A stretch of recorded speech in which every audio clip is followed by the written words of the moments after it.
MX Réflexion avec Rémi Bizoire dans son parc du côté de Barcelone.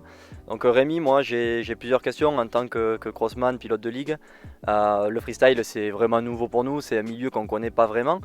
Est-ce qu'il faut être bon en motocross pour être un bon freestyler?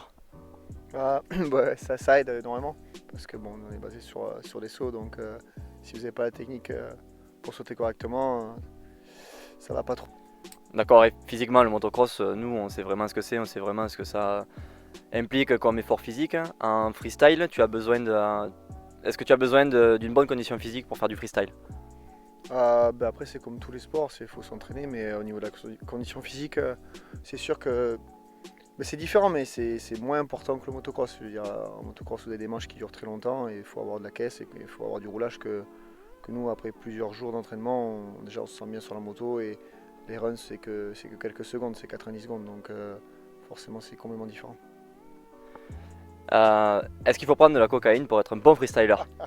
Non, pas du tout, au contraire. Non, non, après, c'est vrai qu'il y a eu un passage où les freestylers c'était les bad boys, mais où ils faisaient les cons, mais c'est fini maintenant. C'est un sport qui s'est professionnalisé énormément. Du coup, tout le monde passe son temps à s'entraîner et il n'y a pas du tout besoin de drogue pour réussir, au contraire. Toi, tu as été champion du monde de freestyle, deux fois, si je me souviens bien. Si tu devais refaire ta carrière, si tu devais choisir entre être champion US de Supercross, champion du monde de motocross ou champion du monde de freestyle, tu choisirais quoi? Après, moi, je suis passionné de motocross, donc j'adore le supercross, j'adore le motocross. Mais voilà, j'ai arrêté justement le motocross parce que le freestyle me plaisait plus. Et voilà, après, c'est une question un peu délicate à répondre parce que j'ai toujours aussi rêvé d'être un bon pilote en motocross. Donc voilà, c'est difficile. Mais bon, moi, personnellement, je suis vraiment content d'avoir participé au championnat du monde, au X-Fighter, à plusieurs gros contests. Et je ne regrette pas du tout ce que j'ai pu réaliser grâce à la moto. Pour des jeunes qui veulent se mettre au freestyle, pour les motiver un petit peu, est-ce que le freestyle, ça aide avec les filles? Non, après, non, non, ouais, c'est une question délicate. Non, non, mais après, Pas pour toi forcément, tu peux non, parler d'autres voilà, ouais, pilotes. non, non. Pour le pilote, vous faites quelque chose d'un peu différent, donc forcément, ça attire un peu l'attention qu'un boulot, on va dire, traditionnel, mais après, il faut poser la question aux filles. D'accord, très bien. Pour bien vivre du FMX, qu'est-ce qu'il vaut mieux faire? De la compétition, des démos? Ou après, bon, je sais pas vraiment les opportunités que vous avez, mais c'est quoi qu'il faut faire en une année, combien d'événements et qu'est-ce qu'il faut faire pour gagner de l'argent? Mais c'est comme dans toutes les disciplines, il faut être bon, il faut s'entraîner énormément, et si en gagnant des contests, forcément, on se fait un nom, et puis voilà.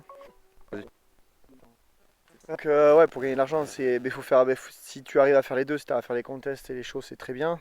Après, moi, personnellement, je préfère les contests. Malheureusement, il y a pas énormément de contests. Il y a eu un moment où il y en avait beaucoup dans l'année. Et là, maintenant, on va dire, c'est moitié-moitié. Il y a moitié de contests et moitié de shows. Donc, faut essayer de faire les deux. Et tu prends du plaisir sur les deux. Donc, tu es sur la moto et tu envoies des figures. Donc, d'une manière ou d'une autre, tu t'amuses. Et bah bon, c'est plutôt conseillé pour gagner de l'argent de faire bien sûr des grosses compétitions comme les X-Fighter, les X-Games et la Coupe du Monde. Très bien, une dernière question, Rémi, quels seraient tes conseils pour un jeune qui veut se mettre au freestyle? Ah, oula, les conseils, non, mais qu'il se fasse plaisir, qu'il prenne son temps, et puis voilà, qu'il continue, qu'il ait déjà un bon niveau en motocross, comme on disait avant, comme on en parlait avant. Puis ensuite, voilà, les figures, maintenant, avec Internet, c'est facile de voir les ralentis, les décomposer, puis voilà, il faut une bonne réception, une bonne rampe, et puis il faut rouler, rouler, rouler, s'amuser, et rouler avec d'autres potes, et voyager, aller sur d'autres spots, et puis voilà. Merci Rémi et à une prochaine fois, bon courage pour l'année prochaine. Merci.